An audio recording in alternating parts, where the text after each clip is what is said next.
E a dificuldade de encontrar quem tem a preparação adequada para preencher vagas tem afetado aí muitos setores da economia brasileira. E a partir de hoje, o Jornal Nacional vai mostrar reportagens de José Roberto Burnier e Marco Antônio Gonçalves exatamente sobre esse problema. Estou falando do apagão de mão de obra qualificada. Pode não ter sido na velocidade da locomotiva chinesa, mas é fato. A economia brasileira teve, na última década, o maior crescimento desde os anos 70. As empresas investiram, aumentaram a produção e, claro, precisaram de mais trabalhadores. Entre 2001 e 2010, o Brasil criou quase 18 milhões de empregos com carteira assinada, um aumento de 68%. Que parecia um caminho para um ciclo virtuoso, deu de cara com barreiras que muitos não previram, como as crises no exterior, outras escancaradas, como a precária infraestrutura do país, e uma que havia tempo estava embaixo do tapete, a falta de mão de obra qualificada. Mas o que é isso? Mão de obra qualificada é o trabalhador que tem as qualidades mínimas exigidas para exercer a função para a qual ele está sendo contratado, desde a mais simples até a mais sofisticada. Ao investigarmos a origem do problema, nos deparamos com uma velha conhecida: a precariedade da educação brasileira. No Brasil formou-se um desencontro, um enorme desencontro entre a escola e o trabalho. Porque o trabalho se expandiu, as tecnologias evoluíram e a escola, de um modo geral, não conseguiu acompanhar. Ficou atrasada.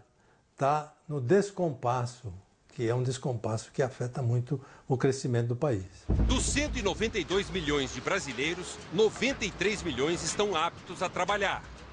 O descompasso a que o professor se refere está entre o que essas pessoas oferecem e o que o mercado de trabalho precisa. De acordo com a Organização Internacional do Trabalho, cerca de 90% dos novos empregos no Brasil com carteira assinada exigem pelo menos o ensino médio completo, o antigo colegial. Só que quase metade dos trabalhadores não completou nem o ensino fundamental, da primeira à oitava série.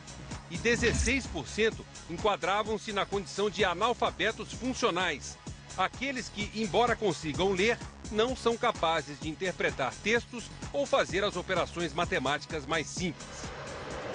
Na fila do emprego, o descompasso entre a escola e o trabalho fica ainda mais evidente. Nós estamos aqui no centro de Manaus. Essa fila se forma desde as 4 da manhã, todos os dias, ao redor do Cine, que é o Sistema Nacional de Empregos do Ministério do Trabalho. Todas essas pessoas estão aqui atrás de emprego. E das 9 mil vagas oferecidas pelo Cine Manaus no primeiro semestre deste ano, 5 mil não foram preenchidas ainda, por causa da baixa escolaridade e da baixa qualificação profissional dos candidatos. Até para trabalhar mesmo como auxiliar de serviços gerais, hoje em dia estão exigindo tudo. O quê? Segundo grau completo, né? Curso também.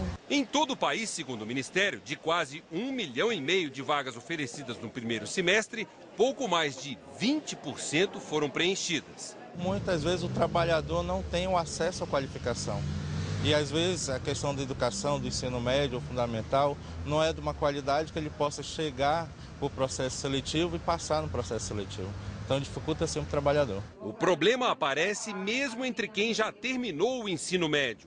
Os recrutadores tiveram que incluir até ditado nos testes por causa dos erros em textos de funcionários nas empresas. 16. Discernimento. Esse teste foi feito por um aluno do 3º ano de economia. De 30 palavras ditadas, ele errou 28. Eles chegam de forma inadequada na universidade, porque não teve uma formação básica, e vão reproduzir as mesmas práticas quando chegarem no mercado de trabalho. Aliás, já estão reproduzindo, porque eles já estão aí pleiteando vagas para esse mercado. É comum você encontrar um caixa que não sabe fazer conta, a não ser apertando o botão da máquina registradora.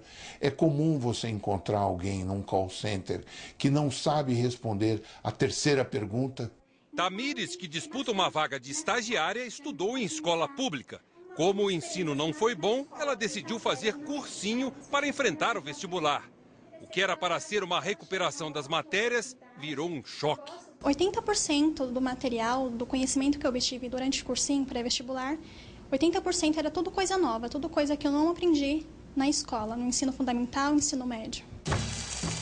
Trabalhador mal qualificado leva mais tempo para desempenhar as suas tarefas. A empresa gasta mais tempo e dinheiro para produzir. O produto fica mais caro e o Brasil vai ficando para trás na concorrência com outros países. Apesar de ser hoje a 6ª maior economia do mundo, o Brasil está na rabeira quando o assunto é produtividade. Estamos na posição 46 numa lista que tem 59 países. Quando se analisa somente a educação, o buraco fica ainda mais fundo. Somos o 54º. O mundo do trabalho não quer apenas canudo, apenas diploma. A escola de hoje ela ensina, na melhor das hipóteses, a passar no exame. Não ensina a pensar. E aí, o trabalho moderno exige o pensamento. Nós vivemos numa sociedade do conhecimento, em que se demanda muito mais neurônio do que músculo.